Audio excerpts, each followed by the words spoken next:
šodien uz Latviju atbrauca amerikāņu artilērijas vienība 327 no Vācijas, atlidoja no Ramšteinas gaisspēku bāzes un nosēdās Lielvārdes lidostā. Lidošanas laiks bija aptuveni 3 stundas.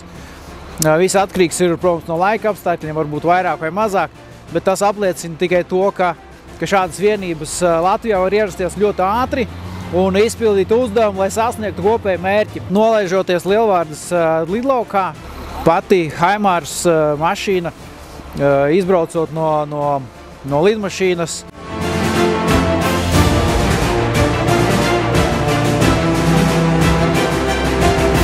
līdz ādažiem atbrauc aptuveni stundas laikā.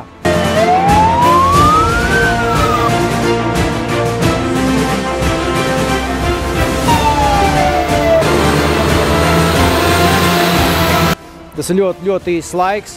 Šī sistēma ir spējīga veikt uguns misiju uzreiz izbraucot ārā no lidmašīnas. Principā sanāk tā, ka mākslīgi tika atbraukt šeit uz ādažiem, tikai tāpēc, ka šeit var šaut, bet tiklīdz sistēma izbrauc no lidmašīnas, uzreiz var veikt uguns misiju un iznīcināt mērķus, sākot no 75 km attālumam līdz pat 500 ar speciālu munīciju.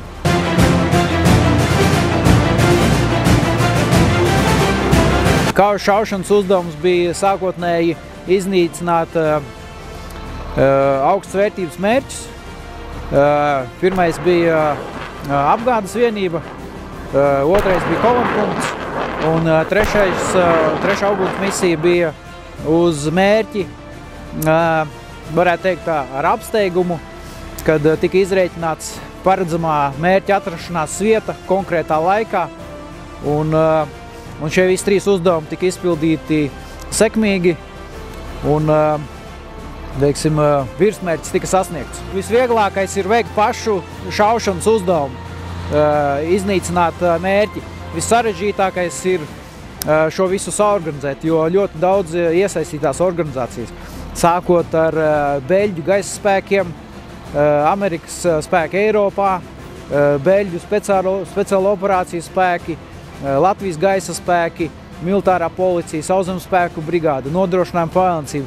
Un tas plānošanas process ir ļoti sarežģīts, lai šo visu salikt pa plauktiņiem, lai viss notiktu tā kā plānots.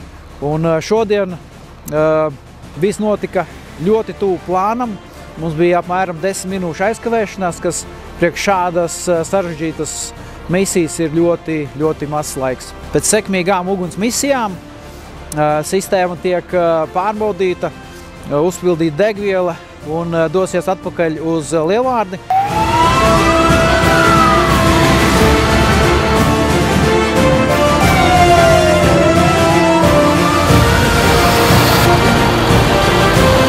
Kur tiks iebraukts iekšā atpakaļ lidmašīnā.